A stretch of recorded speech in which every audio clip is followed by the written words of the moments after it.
ही दूर नहीं है। अभी देखिए आगे होता क्या। अभी तो सांसद चुन के दिल्ली पहुंचे भी नहीं है। अयोध्या में जिस तरीके से भाजपा की हार हुई है, क्या लगता है अयोध्या की जनता की अंतरात्मा की आवाज जग गई? बिल्कुल, अयोध्या के लोग का मैं आभार व्यक्त करता हूँ, धन्यवाद देता हूँ और बड़ी जिम्मेदारी से कहता हूँ मीडिया के साथियों, हालांकि आप लोग भेजोगे तो हो सकता है ऊपर से काट दिया जाए। भगवान राम की भी मर्यादाओं को तोड़ने का काम बीजेपी के लोगों ने किया। लोग दावा करते रहे कि हम भगवान राम को लाए। अगर भगवान राम के प्रति श्रद्धा है, भाव है, अगर वो ईश्वर की उनको मानते हो आप, तो कम से कम ये दावा तो ना करो। आपने कहा कि भगवान राम को हम लाए। भगवान राम त्रेता युग में थे, भगवान राम हर जगह हैं, लेकिन बीजेपी के लोग ये दावा करते घूम रहे हैं।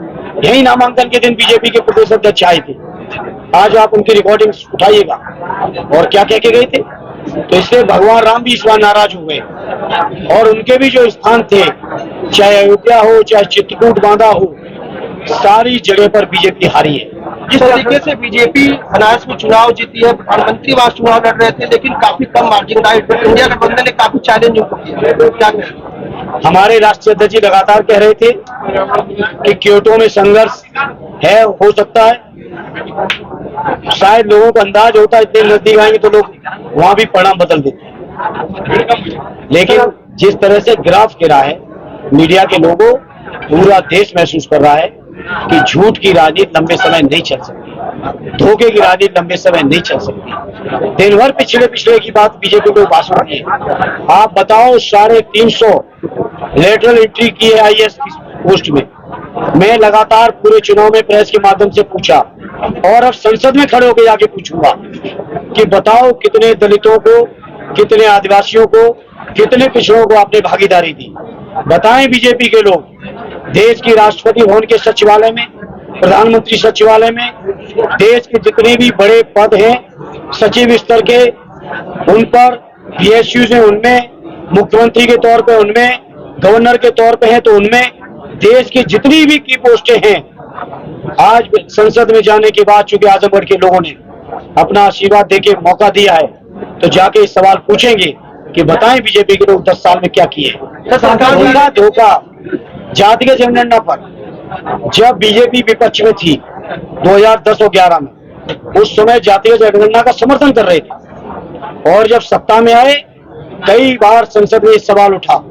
लगातार बीजेपी के लोगों ने डिनाई किया कि हम जातीय जनगणना नहीं कराएंगे। इससे बीजेपी के लोग जो पिछड़े विरोधी हैं, जो दलित विरोधी हैं, जो संविधान बदलना चाहते थे, इनको उत्तर प्रदेश की जनता ने जवाब दिया है।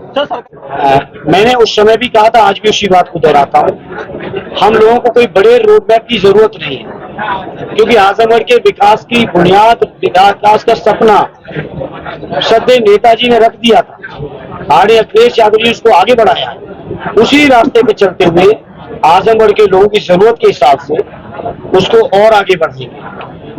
जहाँ यहाँ मेडिकल कॉलेज की दुर्व्यवस्था को दुरुस्त कराना है, तिवारा के लोगों की एक समस्या, गंभीर समस्या है, लाखों की आबादी निवास करती है, समस्या है। मैंने चुनाव अभियान के दौरान महसूस किया कि पूरे जिले के अंदर अगर सबसे ज्यादा जाम की समस्या कहीं है तो जीएनपुर में। ये मैंने अभियान के दौरान जब दौरे किए तो महसूस किया। तो इस तरह से जहां जहां जैसी जरूरत पड़ेगी हम लोग आगे बढ़ते रहेंगे। समस्या बीजेपी का जो टूटा है, इसके पीछे क्या फैक्टर है? जी, बीजेपी का जो टूटा है, इसके पीछे क्या फैक्टर रहा? बीजेपी के लोगों ने जनता को धोखा दिया है।